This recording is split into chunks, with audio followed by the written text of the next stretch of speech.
Dear students, आपकी mobile screen पर एक क्वेश्चन नज़र आ रहा है आपको। Zinc atom has larger atomic size than copper atom why. Zinc atom has larger atomic size than copper atom why. Zinc परमाणु का आकार कॉपर परमाणु से बड़ा होता है क्यों? क्या आप जानते हैं इसका आंसर क्या है? तो इसका आंसर है dear shielding effect, screening effect, परिरक्षण प्रभाव। अब ये शील्डिंग इफेक्ट, स्क्रीनिंग इफेक्ट, परिरक्षण प्रभाव क्या होता है ये तो हम जानेंगे, लेकिन आप इस क्वेश्चन के बारे में एक बार फिर से देखें। क्वेश्चन क्या है? Zinc atom has larger atomic size than copper atom why. आपको पता है कि कॉपर का एटॉमिक नंबर 29 होता है और जिंक का एटॉमिक नंबर 30 होता है, और ये कॉपर एंड जिंक ये पीरियोडिक टेबल में 4th पीरियड में आते हैं। और आपको पता है कि पीरियड में जब हम लेफ्ट से राइट की तरफ जाते हैं तो न्यूक्लियर चार्ज बढ़ने से, नाभिक आवेश बढ़ने से इनका एटॉमिक साइज डिक्रीज होता है, इनका परमाणु आकार छोटा होता है। तो जिंक परमाणु यानी जिंक एटम का साइज कॉपर के कंपैरिजन में छोटा होना चाहिए, ठीक है। लेकिन यहां क्वेश्चन क्या है? Zinc atom has larger atomic size than copper atom why. तो आपको लग रहा होगा ये क्वेश्चन रॉन्ग है। तो डियर, ये क्वेश्चन रॉन्ग नहीं है, ये क्वेश्चन बिल्कुल सही है। मगर इसका आंसर क्या है dear? Shielding effect, screening effect और परिरक्षण प्रभाव। ठीक डियर, चलिए अब हम आपसे बात करेंगे कि शील्डिंग इफेक्ट क्या होता है, परिरक्षण प्रभाव क्या होता है। और मैं पहले इसका आंसर बता दूं आपको। इसका आंसर ये है डियर कि मैं आपसे कहूँगा कि zinc atom has larger shielding effect than copper. मतलब जिंक परमाणु में परिरक्षण प्रभाव कॉपर परमाणु की तुलना में ज़्यादा होता है, इसीलिए जिंक एटम का साइज कॉपर एटम के साइज के कंपैरिजन में क्या होता है? लार्जर होता है। तो इसका आंसर यही है, ठीक है। क्या?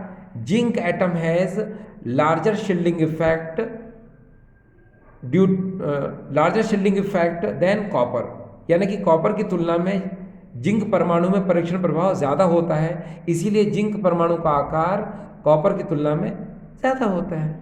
ठीक डियर, तो ये आंसर मैंने आपको बता दिया। अभी मैं इसको प्रूव ज़रूर करूँगा, लेकिन अभी आपको ये दिमाग में रखना है कि यार ये शील्डिंग इफेक्ट क्या होता है, ये परिरक्षण प्रभाव क्या होता है। तो डियर, मैं आपको बताऊँ, शील्डिंग इफेक्ट हम पढ़ेंगे ज़रूर, लेकिन शील्डिंग इफेक्ट से पहले हमको nuclear charge, effective nuclear charge, इसका नॉलेज होना बहुत ज़रूरी है। तो चलिए शुरू करते हैं डियर। ये देखिए, अब आपकी स्क्रीन पर जो सबसे पहले आ रहा है इसको हम लोग बोलते हैं इफेक्टिव न्यूक्लियर चार्ज, हिंदी में प्रभावी नाभिकीय आवेश। अब ये इफेक्टिव न्यूक्लियर चार्ज, प्रभावी नाभिकीय आवेश क्या होता है, तो मैं बताता हूं आपको क्या होता है। सुनिए, देखिए, आपको पता है ये किसी भी एटम का न्यूक्लियस है यानी नाभिक है। इसके अंदर न्यूट्रॉन एंड प्रोटॉन होते हैं। न्यूट्रॉन पर तो आपको पता है कोई चार्ज नहीं होता, लेकिन प्रोटॉन पर प्लस चार्ज होता है, ठीक है। और आपको पता है आउटर मोस्ट शेल में यहाँ पर इलेक्ट्रॉन होते हैं, उस पर चार्ज क्या होता है? नेगेटिव साइन होता है। यहाँ पर भी जो इलेक्ट्रॉन है इस पर भी चार्ज क्या होता है? नेगेटिव साइन होता है। तो अब आपको मैं ये बताने की कोशिश कर रहा हूँ, सुनिए, ये इफेक्टिव न्यूक्लियर चार्ज क्या होता है। तो सुनिए, the force of attraction between nucleus and valence electron, the force of attraction between the nucleus and valence electron is called nuclear charge. क्या बोलते हैं इसको? हम न्यूक्लियर चार्ज बोलते हैं। फिर से सुनिए, the force of attraction between the nucleus and valence electron is called nuclear charge. किसी भी परमाणु के नाभिक एवं बाहरी कोश में उपस्थित इलेक्ट्रॉन के मध्य जो आकर्षण होता है उसे हम नाभिकीय आवेश कहते हैं। तो फिर आपके दिमाग में चल रहा होगा कि जब इसको न्यूक्लियर चार्ज बोलते हैं, ठीक है, तो फिर इफेक्टिव न्यूक्लियर चार्ज क्या होता है। तो मैं समझाता हूं आपको इफेक्टिव न्यूक्लियर चार्ज यानी कि प्रभावी नाभिकीय आवेश क्या होता है। देखिए डियर स्टूडेंट्स, आप जानते हैं कि न्यूक्लियस में यहाँ पर जो प्रोटॉन है उस पर पॉजिटिव साइन है और यहाँ पर जो इलेक्ट्रॉन है उस पर नेगेटिव साइन है। तो ये जो पॉजिटिव साइन वाला प्रोटॉन होता है ये इन इलेक्ट्रॉन को अपनी तरफ क्या करता है, अट्रैक्ट करता है, अपनी तरफ क्या करता है, आकर्षित करता है। तो इसी को हम लोग बोलते हैं क्या, न्यूक्लियर चार्ज। ठीक है, लेकिन क्या होता है कि किसी भी एटम में जब मोर देन 2 यानी कि 2 से ज्यादा इलेक्ट्रॉन हो जाते हैं तो उसमें क्या एक से ज्यादा शेल हो जाएंगे। देखिए एक शेल ये हो गया और दूसरा शेल ये हो गया। जैसे मान लो आपको 3 इलेक्ट्रॉन भरना हो किसी भी एटम में तो क्या होगा, पहले आप 2 इलेक्ट्रॉन भरेंगे यहाँ पर, फिर बाहर आप 1 इलेक्ट्रॉन भरेंगे। ठीक है, तो होता क्या है वो सुन लें आप। ये जो न्यूक्लियस है इसके करीब ये वाला शेल है, तो ये न्यूक्लियस क्या करेगा, इन इलेक्ट्रॉन को स्ट्रांगली अट्रैक्ट करेगा। लेकिन इस शेल के बाद ये शेल आता है तो इसको ये न्यूक्लियस अब इतनी स्ट्रांगली अट्रैक्ट नहीं करेगा, इसको कहेंगे हम वीकली क्या करेगा, अट्रैक्ट करेगा, then comparison to this shell. ठीक है, तो ऐसा क्यों होता है, तो सुनिए क्या होता है कि जो इनर शेल में, इसको हम लोग बोलते हैं इनर शेल और डियर इसको हम लोग बोलते हैं आउटर शेल, यानी कि ये आंतरिक कोश होता है और ये क्या होता है, बाहरी कोश होता है। आपको पता है इनर शेल यानी आंतरिक कोश में भी इलेक्ट्रॉन है और आउटर शेल इसके बाहरी कोश में भी इलेक्ट्रॉन है। तो होता ये है कि जो इनर शेल के इलेक्ट्रॉन होते हैं तो ये जो आउटर शेल में प्रेजेंट इलेक्ट्रॉन होते हैं इनको क्या करते हैं, रिपेल करते हैं, यानी कि प्रतिकर्षित करते हैं। क्यों, क्योंकि इस पर भी नेगेटिव साइन है और इस पर भी नेगेटिव साइन है। लेकिन ये न्यूक्लियस जो होता है ये क्या करता है, ये इसको भी अट्रैक्ट कर रहा होता है और इसको भी अट्रैक्ट कर रहा होता है। लेकिन ये जो वैलेंस शेल में यानी आउटर शेल में जो इलेक्ट्रॉन प्रेजेंट होते हैं, ठीक है, अब इस पर न्यूक्लियस का जो फोर्स ऑफ अट्रैक्शन है वो रिड्यूस हो जाता है, वो कम हो जाता है। क्यों कम हो जाता है, किसकी वजह से कम हो जाता है, वो कम होता है इन इनर शेल इलेक्ट्रॉन की वजह से। ठीक है, क्योंकि ये जो इनर शेल के इलेक्ट्रॉन्स होते हैं ये इस इलेक्ट्रॉन पर इस न्यूक्लियस का जितना फोर्स ऑफ अट्रैक्शन होना चाहिए उसको ये कम कर देते हैं, इसको क्या कर देते हैं, रिड्यूस कर देते हैं। तो अब इस इलेक्ट्रॉन पर जो अट्रैक्शन है न्यूक्लियस का वो कम हो जाता है। किसकी वजह से कम होता है, इसकी वजह से, यानी कि इन इनर शेल में प्रेजेंट इलेक्ट्रॉन की वजह से। तो इस पर जो फोर्स ऑफ अट्रैक्शन अब हो रहा है उसी को हम लोग कहते हैं इफेक्टिव न्यूक्लियर चार्ज, यानी कि प्रभावी नाभिकीय आवेश। ठीक है, अब एक बात को जरा ध्यान से सुने आप। देखो क्या होता है कि ये जो इनर शेल में प्रेजेंट इलेक्ट्रॉन है ये इस आउटर शेल में प्रेजेंट इलेक्ट्रॉन के अट्रैक्शन को कम कर देते हैं। ठीक है, तो इस इनर शेल के इलेक्ट्रॉनों को हम बोलते हैं स्क्रीन और इसी को हम लोग बोलते हैं शील्ड और इसी को हम लोग बोलते हैं हिंदी में परिरक्षित या परिरक्षण। ठीक है, तो इन इनर शेल के इलेक्ट्रॉनों ने क्या किया, इसके अट्रैक्शन को कम कर दिया, यानी न्यूक्लियस का इस आउटर शेल इलेक्ट्रॉनों के लिए जो अट्रैक्शन जितना होना चाहिए था उसको क्या कर दिया, इन्होंने कम कर दिया, यानी कि उसने स्क्रीन लगा दी, स्क्रीन का काम किया। स्क्रीन का मतलब पर्दे का काम किया। ठीक है, तो क्या होगा, इसको हम लोग कहेंगे स्क्रीन, किसको, इनर शेल के इलेक्ट्रॉनों को, और इसी को कहेंगे हम शील्ड। ये देखिए SCREEN स्क्रीन, और इसी को चाहे तो हम कह सकते हैं शील्ड। ठीक, और इस इफेक्ट को हम लोग बोलते हैं क्या, शील्डिंग इफेक्ट। इसी को हम लोग बोलते हैं स्क्रीनिंग इफेक्ट। ठीक है, अब इसको थोड़ा समझते हैं हम लोग। देखिए डियर, ये जो इफेक्टिव न्यूक्लियर चार्ज होता है ये होता है total nuclear charge minus screening constant. अब ये स्क्रीनिंग कांस्टेंट का मतलब क्या होता है, तो मैंने बताया ना आपको, इनर शेल में जो इलेक्ट्रॉन प्रेजेंट होते हैं जिनकी वजह से क्या होता है, इस इलेक्ट्रॉन पर न्यूक्लियस का अट्रैक्शन कम हुआ, तो इन इलेक्ट्रॉनों को हम लोग बोलते हैं स्क्रीनिंग कांस्टेंट। जिसकी वजह से अट्रैक्शन कम हुआ उसी को हम लोग बोलते हैं स्क्रीनिंग कांस्टेंट। ठीक है, तो क्या होता है, अब आपको पता चल गया कि total nuclear charge minus screening constant equal to होता है इफेक्टिव न्यूक्लियर चार्ज। यानी कि जितना इस इलेक्ट्रॉन पर अट्रैक्शन न्यूक्लियस का होता, ठीक है, तो उसको हम लोग बोलते हैं न्यूक्लियर चार्ज। वो कब होता, जब ये इनर शेल के इलेक्ट्रॉन नहीं होते, तो उसको हम लोग बोलते हैं टोटल न्यूक्लियर चार्ज या न्यूक्लियर चार्ज। लेकिन इन इनर शेल के इलेक्ट्रॉन की वजह से इस पर जितना अट्रैक्शन होना चाहिए था, अब वो उतना नहीं रहा, अब उतना नहीं रहेगा, ठीक है, तो उसको हम लोग बोलते हैं स्क्रीनिंग कांस्टेंट, ठीक है। और जो अट्रैक्शन है, ये स्क्रीनिंग कांस्टेंट किसको बोलते हैं, इनर शेल में प्रेजेंट इलेक्ट्रॉन को। लेकिन अब इस इलेक्ट्रॉन पर जो चार्ज जितना बचा रहेगा उसी को हम लोग बोलते हैं इफेक्टिव न्यूक्लियर चार्ज, जिसको कि हम Z स्टार से शो करते हैं, ठीक डियर। चलिए अब हम इसी को और एक्सप्लेन करते हैं, किसको, स्क्रीनिंग इफेक्ट को और शील्डिंग इफेक्ट को। आप बहुत अच्छे से जानते हो, हम इस समय जो चैप्टर पढ़ रहे हैं उसे हम लोग बोलते हैं D एंड F ब्लॉक, ठीक। और D and F block chapter में आपको पता है लेंथेनाइट कॉन्ट्रैक्शन में इसका यूज होगा।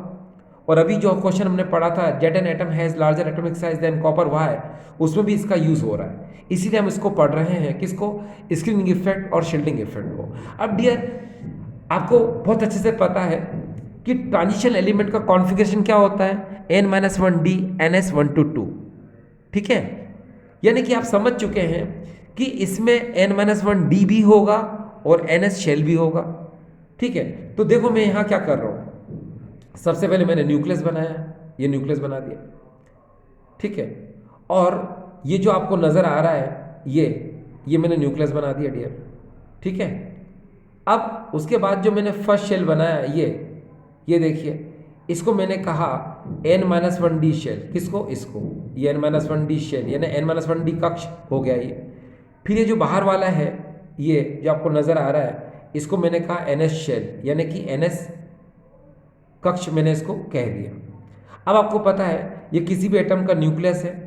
ये न्यूक्लियस क्या करता है, इस ns शेल के इलेक्ट्रॉनों को अपनी तरफ क्या करता है, अट्रैक्ट करता है, अपनी तरफ क्या करता है, अट्रैक्ट करता है। इसी को हम लोग बोलते हैं न्यूक्लियर चार्ज, ठीक है। क्या बोलते हैं इसको हम, न्यूक्लियर चार्ज, ठीक। इसी को आप फिलहाल बोल सकते हो इफेक्टिव न्यूक्लियर चार्ज, यानी कि प्रभावी नाभिक आवेश या नाभिक आवेश, ठीक। अब क्या होता है, आपको पता है इसके अंदर अगर n-1d शेल है, ये n-1d शेल है इसके अंदर, और उसमें इलेक्ट्रॉन है, तो आप इसको कहोगे इफेक्टिव न्यूक्लियर चार्ज। क्या कहोगे डियर, इसको आप लिख देता हूं मैं, इसको कहोगे आप इफेक्टिव न्यूक्लियर चार्ज। क्यों कह रहे हैं इफेक्टिव न्यूक्लियर चार्ज, क्योंकि आपको पता है इनर शेल में भी अब इलेक्ट्रॉन है, किसमें, n-1d शेल में। तो इसको क्या कहेंगे हम, न्यूक्लियस का इस ns शेल के इलेक्ट्रॉनों के लिए जो अब अट्रैक्शन बचे रहेगा उसको कहेंगे हम इफेक्टिव न्यूक्लियर चार्ज यानी कि प्रभावी नाभिक आवेश। अब आपको पता है इस n-1d शेल में इलेक्ट्रॉन है, तो ये जो n-1d में जो n-1d शेल में जो इलेक्ट्रॉन होते हैं ये हमेशा ns शेल के इलेक्ट्रॉन क्या करते हैं, रिपेल करते हैं। ये आपको पता है, मैंने क्या बताया आपको, ये क्या है डियर, ns शेल, और ये क्या है, n-1d शेल। ये देखिए, तो ये जो n-1d शेल है ये ns शेल के इलेक्ट्रॉन क्या करता है, रिपेल करता है, यानी कि प्रतिकर्षित करता है, ठीक है, समझ में आ गया।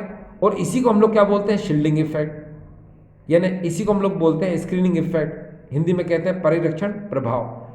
याद रखिएगा कि ये जो n-1d शेल के इलेक्ट्रॉन होते हैं ये इस ns शेल के इलेक्ट्रॉन, लिख देता हूं मैं, ये ns शेल है डियर, और ये क्या है यहाँ पर n-1d शेल है। तो ये n-1d शेल के इलेक्ट्रॉन इस ns शेल को क्या करते हैं, रिपेल करते हैं, प्रतिकर्षित करते हैं। जितना ज़्यादा ये प्रतिकर्षित करते जाएंगे तो ये शेल क्या बढ़ता जाएगा, तो हम कहेंगे शील्डिंग इफेक्ट क्या हो रहा है, बढ़ रहा है, ठीक।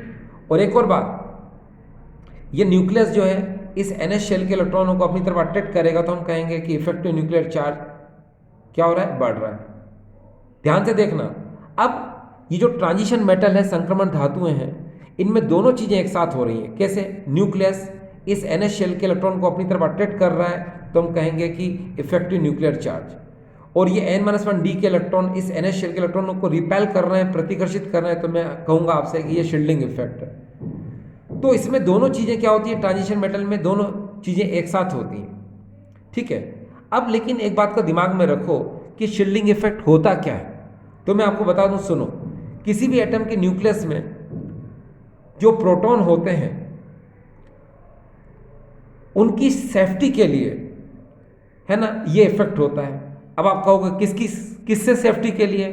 तो सुनो, आउटर मोस्ट शेल के जो इलेक्ट्रॉन्स होते हैं उनसे इस न्यूक्लियस में प्रेजेंट प्रोटॉन की सेफ्टी के लिए ये इफेक्ट होता है। या हम ये कह सकते हैं कि न्यूक्लियस में जो प्रोटॉन है, ठीक है, और आउटर मोस्ट शेल में प्रेजेंट जो इलेक्ट्रॉन है, इनके बीच में जितनी ज़्यादा डिस्टेंस रहेगी हम कहेंगे शील्डिंग इफेक्ट क्या है, ज़्यादा है। और जितना ये NH शेल का इलेक्ट्रॉन इस न्यूक्लियस के करीब आएगा तो हम कहेंगे शील्डिंग इफेक्ट क्या है, कम है। ठीक है यार, याद रखना। इसको दूसरी लैंग्वेज में भी कह सकते हैं हम कि न्यूक्लियर चार्ज ज़्यादा हो रहा है तो कहेंगे हम शील्डिंग इफेक्ट कम है, न्यूक्लियर चार्ज कम होगा तो हम कहेंगे शील्डिंग इफेक्ट क्या है, ज़्यादा है। इस बात को दिमाग में रखिए डियर स्टूडेंट। देखिए मैं आपकी मदद करता हूँ कैसे, ये देखिए आप इसमें ये दिमाग में रखिए कि शील्डिंग इफेक्ट जितना ज़्यादा होगा न्यूक्लियर चार्ज क्या होगा, कम होगा।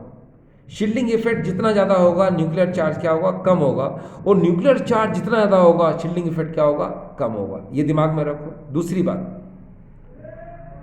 हिंदी में से कहेंगे परीक्षण प्रभाव जितना ज़्यादा होगा नाभिक आवेश का मान कम होगा। यानी कि इफेक्टिव लगा सकते हो आप, इफेक्टिव न्यूक्लियर चार्ज यानी प्रभावी नाभिक आवेश क्या होगा, कम होगा।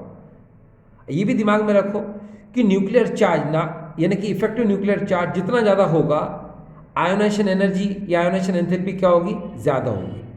यानी कि इफेक्टिव न्यूक्लियर चार्ज, ये लिख दीजिए आप यहाँ पर इफेक्टिव, ये देखिए प्रभावी नाभिक आवेश यानी कि effective nuclear charge directly proportional होता है आयोनाइजेशन एंथैल्पी के। यानी ये जितना ज़्यादा होगा आयोनाइजेशन एंथैल्पी क्या होगी, ज़्यादा होगी। यानी कि प्रभावी नाभिक आवेश का मान जितना ज़्यादा होगा आयनन एंथैल्पी का मान क्या होगा, ज़्यादा होगा। आगे देखिए परिरक्षण प्रभाव का मान जितना ज़्यादा होगा नाभिक आवेश का मान क्या होगा, कम होगा। और मतलब प्रभावी नाभिक आवेश का मान क्या होगा, कम होगा।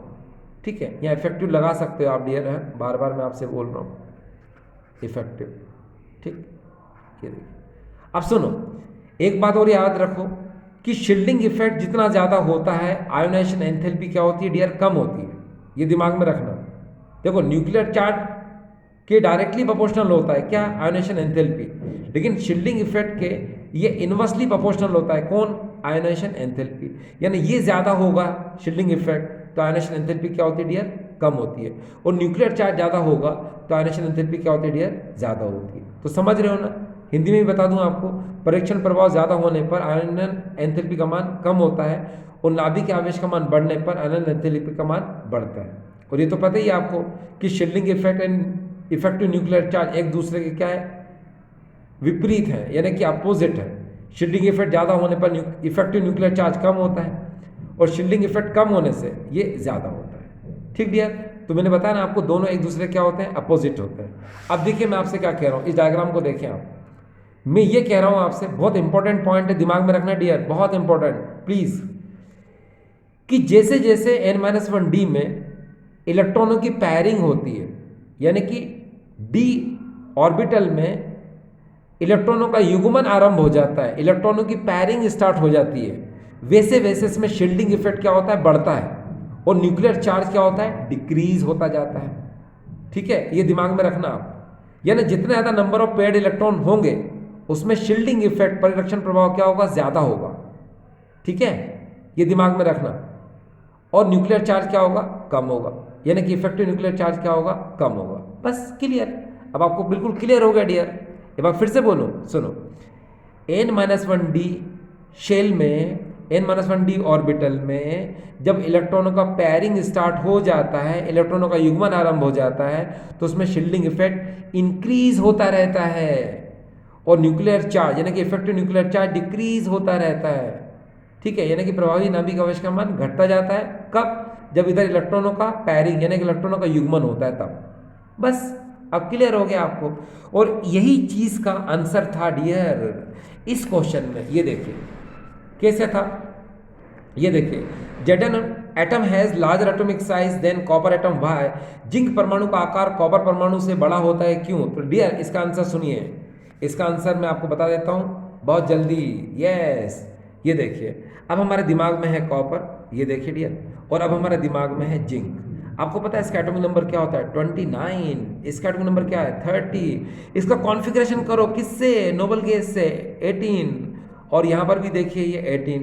आपको पता है थोड़ा स्पेस दे दो, यहाँ 4s2 कर दो और यहाँ 3d 9 कर दो, यहाँ पर भी स्पेस दे दो, ये 4s2 कर दो और यहाँ 3d 10 कर दो। अब दोनों को ध्यान से देखिए आप, इसके 3d में 9 इलेक्ट्रॉन है और इसके 3d में 10 इलेक्ट्रॉन है। तो डियर आपको पता है 9 है, तो क्या 9 को कैसे कर सकते हो, just moment sir, just moment, as well as madam, listen 3d और यहाँ पर हम कर देंगे 3d। ये देखिए आपको पता है कि ये कॉपर की बात आ रही है, तो 9 इलेक्ट्रॉन, तो देखिए क्या करेंगे 1 2 3 4 5 6 7 8 एंड दैट इज अ 9। ठीक है, तो आपको समझ में आ गया। एक बार फिर से देखिए, देखिए 1 2, पहले भरते कैसे हो, तो मैं आपको पहले क्लॉकवाइज भरूंगा, देखो कैसे 1 2 3 4 5, फिर देखिए 6 7, ये देखिए 8, ठीक है, ये देखिए 9, और ये क्या है, एक अनपेड, एक अयुग्मित रह गया। इधर देखिए कैसे भरते हैं, डी में 10 भरना है, आपको पता है 1 2 3 4 5 6 7 8 9 और 10। ये देखिए अब आपका ध्यान कहाँ जा रहा है, आपका ध्यान इधर देखिए कैसे जा रहा है कि इसके डी में देखिए यहाँ पर एक अनपेयर्ड है और इसके डी में सारे के सारे क्या पेयर्ड है। तो इसलिए मान लो, आप क्या मान लो कि Zn में मोर शील्डिंग इफेक्ट, इसमें क्या है मोर, SHIELD, मोर शील्डिंग इफेक्ट। इसमें शील्डिंग इफेक्ट क्या होता है, ज़्यादा होता है, इसमें परिरक्षण प्रभाव क्या होता है, ज़्यादा। इसमें भी शील्डिंग इफेक्ट होगा, मगर जिंक के कंपेरिजन में क्या होगा, कम। तो हम यहाँ पर लिखेंगे less shielding effect, less shielding effect. तो आप समझ गए डियर क्या, कि कॉपर में भी शील्डिंग इफेक्ट होता है मगर कम होता है। जिंक में शील्डिंग इफेक्ट कॉपर के कंपैरिजन में क्या होता है, ज्यादा होता है, इसलिए इसका साइज क्या होगा, लार्जर होगा, और इसका साइज क्या होगा, स्मॉलर। यानी कि जिंक परमाणु का आकार बड़ा होगा और कॉपर परमाणु का आकार क्या होगा डियर, छोटा होगा। तो आप समझ गए ना डियर। ये देखिए, फिर भी आपको ऐसा लगता है तो मैं आपको समझा देता हूँ, देखो कैसे, सुनो। इसको आप ऐसे देखिए कि मान लो ये न्यूक्लियस है और ये डी ऑर्बिटल के इलेक्ट्रॉन है, और ये देखिए फिर दूसरा आप देखिए दिस एंड दिस, और यहाँ पर देखिए ये दिस। अब आप देखिए, ये थोड़ा मैं बता दूं आपको, इसमें भी न्यूक्लियस है, इसमें भी न्यूक्लियस है। हम किसकी बात कर रहे हैं, ये कॉपर है और ये जिंक, ठीक है। लेकिन इसके इनर शेल के जो इलेक्ट्रॉन होते हैं, ये आपको पता है इनर शेल के इलेक्ट्रॉन है, और इसमें भी इनर शेल के इलेक्ट्रॉन, ठीक है। तो होता ये है कि इसके अंदर जो इनर शेल के इलेक्ट्रॉन होते हैं वो इस आउटर मोस्ट शेल के इलेक्ट्रॉनों को कम रिपेल कर पाते हैं, यानी कि कम प्रतिकर्षित कर पाते हैं। तो हम कहेंगे इसमें शील्डिंग इफेक्ट क्या है, कम है। इसमें देखो ज्यादा पेयर्ड इलेक्ट्रॉन है ना, ये देखिए इसमें ज्यादा पेयर्ड इलेक्ट्रॉन है। तो ये जो N-1D के जो सारे पेयर्ड इलेक्ट्रॉन होते हैं वो इस Zn को ज़्यादा रिपेल कर देते हैं। ये देखिए ये कम रिपेल है और देखो इसने ज़्यादा रिपेल कर दिया। ज़्यादा रिपेल करने की वजह से नेचुरल साइज क्या होगा डियर, इसका बड़ा हो जाएगा। देखो इसने कम रिपेल किया क्योंकि इसके पास पेयर्ड इलेक्ट्रॉन कम थे, ठीक है। इसने ज़्यादा रिपेल किया क्योंकि इसमें पेयर्ड इलेक्ट्रॉन ज़्यादा थे, तो हम कहेंगे इसमें शील्डिंग इफेक्ट ज़्यादा है, इसमें शील्डिंग इफेक्ट कम है। शील्डिंग इफेक्ट ज़्यादा होने की वजह से इसका साइज क्या हो गया, लार्जर। इसमें शील्डिंग इफेक्ट कम है तो इसका साइज क्या रह गया, स्मॉलर। तो हम यहाँ लिख दो स्मॉल और यहाँ लिख दो लार्ज, ठीक डियर। तो ये आपको समझ में इसका आंसर आ चुका है जो मैंने क्वेश्चन आपको दिया था, ठीक डियर। तो आई होप डियर स्टूडेंट्स ये आपको समझ में आया होगा, ठीक है। Thank you.